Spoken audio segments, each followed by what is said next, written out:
Hey everybody, Jason Burmis here, and as you guys know, I have Robbie Martin of MediaRoots.org on from time to time, and what better time to have him on than on the eve of the new terms of service that says if you're not a commercially viable channel, well, we'll just take you right off the platform if we see fit. So if you're not following a very heavy agenda and subscribed yet, now's the time to do that. But you can always check them out at averyheavyagenda.com and mediaroots.org. This is 24 videos in 24 hours. If we're going out with a biggity bang bang. Robbie Martin, how are you, sir? And how do you feel about these new terms of service coming into effect? I'm doing great, Jason. Thanks for having me on again, and I'm glad you're doing this broadcast.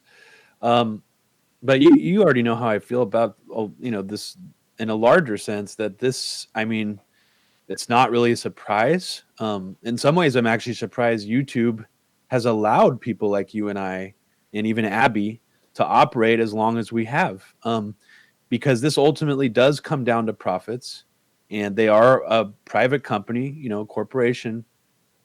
So I think we're actually in some ways very lucky for having this opportunity. I'm not thanking YouTube or Google. I'm not giving them any accolades.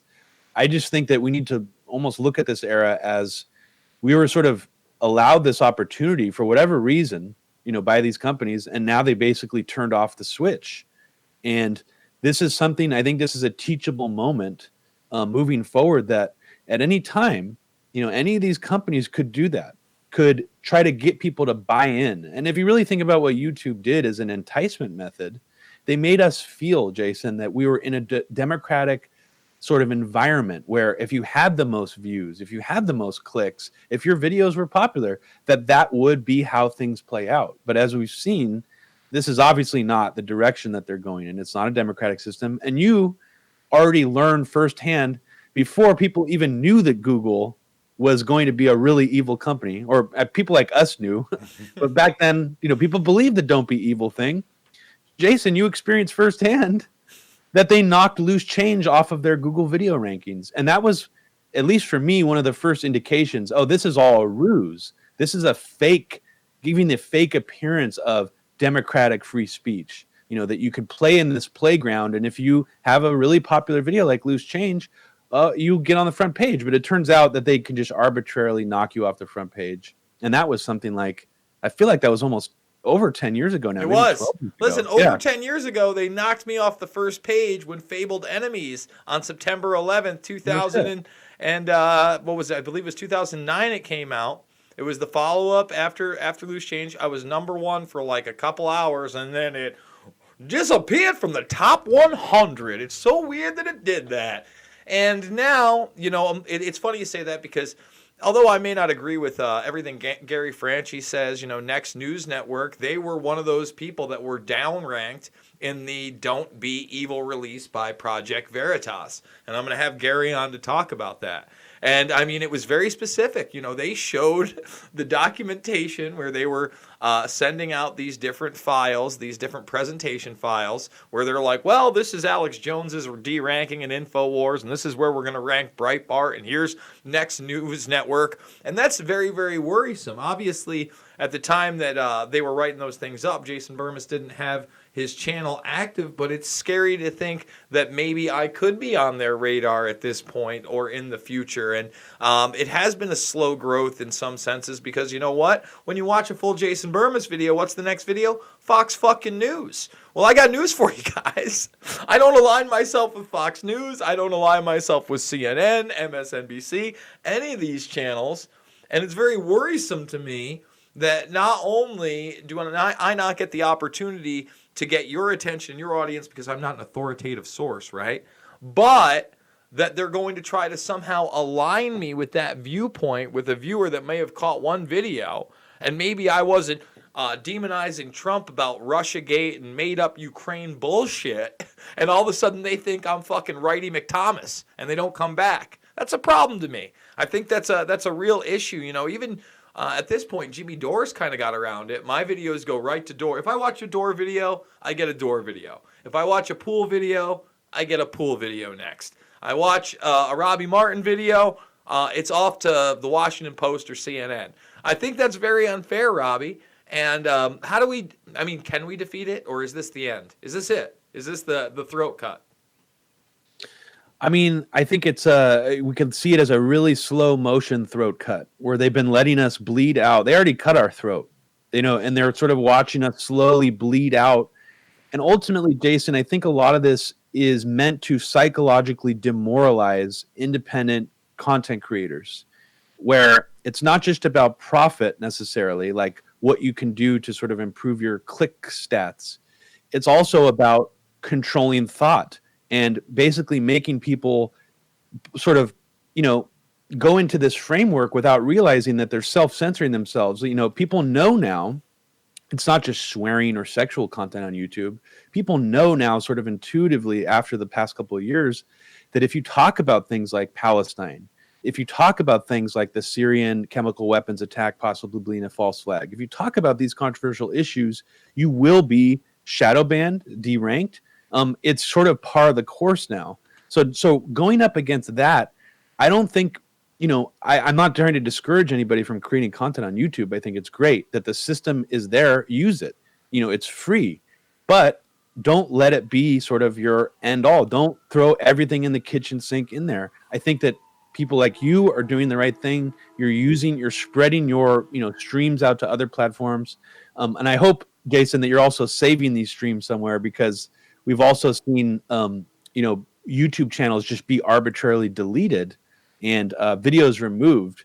And I think that's also a word of advice I would give to streamers is, if you're using YouTube as your storage mechanism, don't, download those videos if you haven't already. If you're just putting them straight to streams to YouTube, download them now. I would have a backup hard drive for all those. You never know when they're going to pull the plug. And I think, as defeatist and maybe as cynical as that seems, I think that we need to sort of be operating in this environment knowing that they could pull the plug on us at any time. Well, I want to go back to you talking about the OPCW leak story, because that's why independent media is so important. I mean, I was saying since the day after the attacks, when Pearson Sharp was on the ground, when Robert Fisk was on the ground, when there was no evidence of a chemical attack, when Tulsi Gabbard was asking James Mattis if they had any any evidence that attack had even happened, and Mattis was like, no. I was like, well, this is problematic. We'll send missiles anyway. Now we have Tariq Hadid, who's worked for Newsweek for some time, tweeting this out. Yesterday, I resigned from Newsweek after my attempts to publish newsworthy revelations about the leaked OPCW letter were refused for no valid reason. So there you have somebody trying to work within the bounds of establishment media, knowing that the attack did not happen, wanting to publish more of the evidence that has confirmed this, and an organization like Newsweek saying, no, no, no, no, no. He has to resign. Now, that's going to hit him financially. That's going to hit his family. That's going to hit him in the business. Can he get a job somewhere else? I mean, is CNN going to pick him up if he's not going to put up with Newsweek's bullshit? I doubt it. And that's a hard stance to take. But at the same time, how long did he know that there was no attack in Syria? That took place in April of 2018. So at some extent, good for you for coming out, but shame on you for not speaking out sooner. And that's why you're so important. Your sister Abby is so important. I feel like even Franchi at times, with things that I do agree with, is important. Even Alex Jones at times is important to have that viewpoint. Hey, you don't like their speech, you don't like their opinion, you are welcome to show your evidence and give your counterpoint. That's what it's all about. Speech, discernment, having a conversation, debating issues that actually matter, not pushing authoritative sources that are literally ramming propaganda that costs real fucking lives down your throat. That's how I feel about it, Robbie. So, a lot of people are talking about alternative platforms. What is your prediction for alternative platforms? Because now we're talking Float, DLive, DTube, BitChute. I'm probably missing Minds is on there. There's so many of them popping up.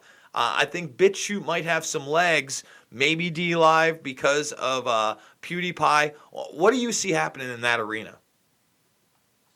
I mean, I think that there's a very high likelihood that another, that sort of the old school mentality of what the internet was sort of founded on. I mean, it was founded by the military. We need to remember that. Yasha Levine has actually written a really good book all about the history of the internet itself as a military apparatus called ARPANET.